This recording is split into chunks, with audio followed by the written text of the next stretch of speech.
시청자 여러분 안녕하십니까? BOA 뉴스투데이 시작합니다. 신종 코로나 바이러스 확진 판정을 받고 월터 리드 군병원에 입원했었던 도널드 트럼프 대통령이 5일 오후 퇴원했습니다. 주치의인 숀 콘리 의료진은 기자회견을 통해 트럼프 대통령이 퇴원에 필요한 기준을 충족했거나 초과했다면서 백악관에서 할 수 있는 것 이상으로 현재 군병원에서 할 수 있는 것은 없다고 밝혔습니다. 또 트럼프 대통령이 호흡기와 관련해 어떤 문제도 없으며 지난 72시간 이상 열이 없었고 산소 포화도 수준도 정상이었다고 밝히면서 다만 트럼프 대통령이 그동안 2차례 산소 보충을 받았다고 설명했습니다. 앞서 트럼프 대통령은 퇴원 전 사회 연결망 서비스 트위터에 올린 글을 통해 자신의 퇴원 소식을 알리면서 현재 자신의 몸 상태는 정말 좋다고 말하고 코로나 바이러스를 두려워하지 말고 그것이 여러분의 삶을 지배하게 만들지 말라고 강조했습니다. 이어 트럼프 행정부는 훌륭한 약과 여러 관련 지식을 개발했다면서 현재 자신의 몸 상태가 20년 전보다도 더 좋다고 덧붙였습니다. 트럼프 대통령은 지난 2일 자신이 신종 코로나 바이러스 확진 판정을 받았다는 소식을 알렸으며 이후 월터 리드 군병원에 입원해 치료를 받아왔습니다. 북한에 상주했던 국제기구 관계자들이 심각한 경제난을 겪고 있는 북한의 문제점을 지적했습니다. 특히 북한 체제의 비효율성과 함께 열악한 사회 기반 시설이 1990년대 수준에 머물러 있다면서 사회 기반 시설을 만들고 유지하는 것이 필요하다고 밝혔습니다. 함지하 기자가 보도합니다. 미국 조지 워싱턴대가 북한의 경제 문제를 주제로 개최한 토론회에 제롬 소바주 전 유엔 개발계획 평양 사무소장이 참석했습니다. 소바주 전 평양 사무소장은 북한의 인프라스트럭처, 즉 사회 기반 시설은 고난의 행군으로 불리는 대기근 시절 1990년대, 즉 30년 전 수준을 벗어나지 못하고 있다고 지적했습니다. Public infrastructure in North Korea has not recovered from the collapse of the 1990s. 1990s is the end of the cooperation with the Soviet Union. Soviet Union was a trading partner, but it was also a provider of spare parts, of equipment, and of course, DPRK depended on it very much. 소바주 전 소장은 특히 사회 기반 시설의 붕괴로 전기 등 북한의 에너지 수급 문제가 불거졌다며 현재 북한 주민들의 에너지 사용률은 1990년대의 3분의 1 수준이며 또 북한의 수질과 의료 장비 부족 문제 등 북한의 열악한 보건 체계에 대한 개선도 시급하다고 강조했습니다. 1990, it was at 50 deaths for 100,000 live births to 82 deaths for 100,000 live births. This is a very telling number when you know that for the rest of East Asia, excluding Japan, of course, the maternal mortality rate for the same period reduced by 72%. 미국의 국제 구호 단체인 월드비전의 랜달 스파도니 북한 담당 국장은 사회 기반 시설과 경제 문제 해결을 위해선 북한 체제의 비효율성 문제를 해결해야 한다고 강조했습니다. 북한을 방문할 때마다 이 같은 비효율적인 문제로 인해 각 개인들은 물론 제도적으로 얼마나 많은 시간이 소비되는지 놀라게 된다면서 이런 이유로 북한은 종종 원하는 목표를 달성하지 못한다고 지적했습니다. Every time the DPRK reinforces its system of social and economic control, it just creates all these new unintended inefficiencies, and in effect, it undermines its own goals when it does that. 스파도니 국장은 그러면서 북한은 지속적으로 재원을 마련해 사회 기반 시설을 유지하는 방법을 찾아야 한다면서 북한의 휴대전화 회사가 이용자들에게 비용을 청구하며 사업을 유지하거나 최근 북한의 고속도로에 요금 정산소가 등장했다는 내용의 언론 보도를 사회 기반 시설에 대한 재원 마련의 사례로 제시했습니다. 전문가들은 전력이나 보건과 같은 국가가 관리하는 사업들은 휴대전화처럼 민간이 개입할 수 있는 여지가 적다는 점을 한계로 지적했습니다. 이날 토론회에 참석한 김중호 조지 워싱턴대 객원 교수는 미시적인 관점에서는 북한은 김정은 국무위원장 집권 후 변화들을 볼 수 있었다면서도 거시적인 관점에서 북한은 과거와 현재 사이에 근본적인 변화는 없다는 것을 발견할 수 있다고 지적했습니다.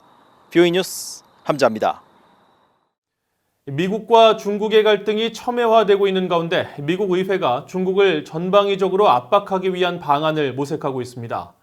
북한의 핵 문제와 관련해서는 중국과 대립이 아니라 공조를 해야 한다는 의견과 중국은행에 대한 3자 제재와 같은 추가 압박에 더 무게를 둬야 한다는 두 가지 기류가 대두되고 있습니다. 이조은 기자가 보도합니다. 미국 의회에는 강경한 대중국 정책이 필요하다는데 대체적으로 초당적인 공감대가 있지만 북한의 핵 문제 해결을 위한 중국에 대한 접근법에서는 기류가 다소 엇갈립니다. 미중 갈등 속에서도 북한 문제에서는 중국과의 공조가 중요하다는 의견과 중국에 추가 압박을 가해야 한다는 두 가지 기류가 공존합니다. 중국은 여전히 북한 문제의 지렛대인 만큼 협력해야 한다는 의견이 있는 반면 중국은 북한의 제재 회피를 돕고 있다며 중국의 은행들을 중심으로 압박을 강화하는 세컨더리 보이콧, 즉 제3자 제재를 강화해야 한다는 겁니다. Yes, China can be a leverage on North Korea, but it's also important in this report we point out to support our allies in the region. And that is South Korea, who's under threat from China, and that is Hong Kong, who was invaded by China in violation. Yes, we need to cooperate with China to counter North Korean aggression.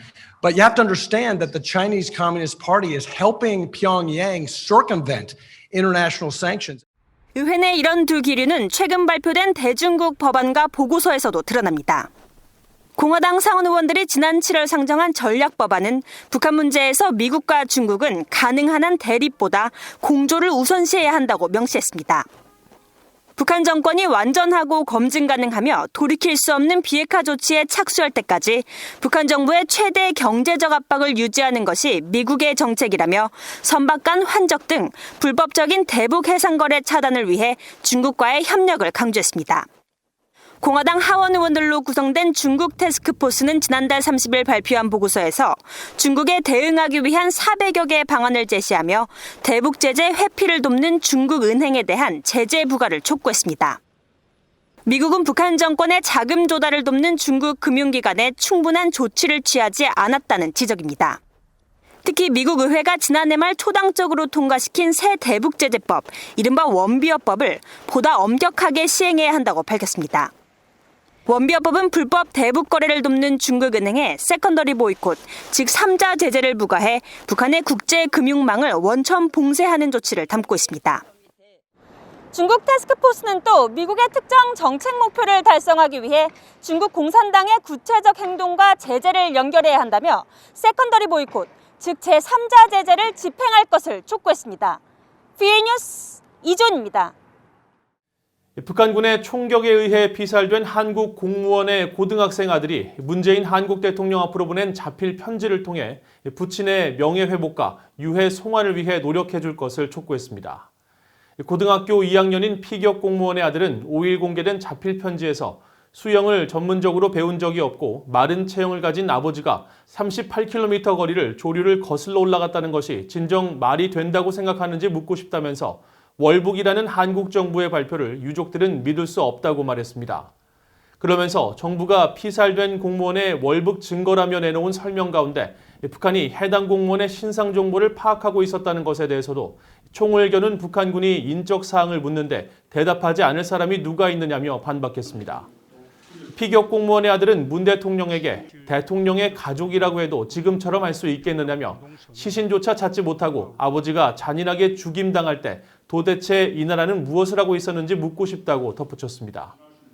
피격 공무원의 친형인 이래진 씨는 이날 피격 공무원의 아들이 쓴 친필 호소문을 공개하면서 유족 측은 한국 정부 당국의 월북 판정을 믿을 수 없다며 국방부를 상대로 사건 당일 국방부 감청 녹음 파일과 공무원 피살 관련 영상 파일에 대한 정보 공개 청구를 신청할 방침이라고 밝혔습니다.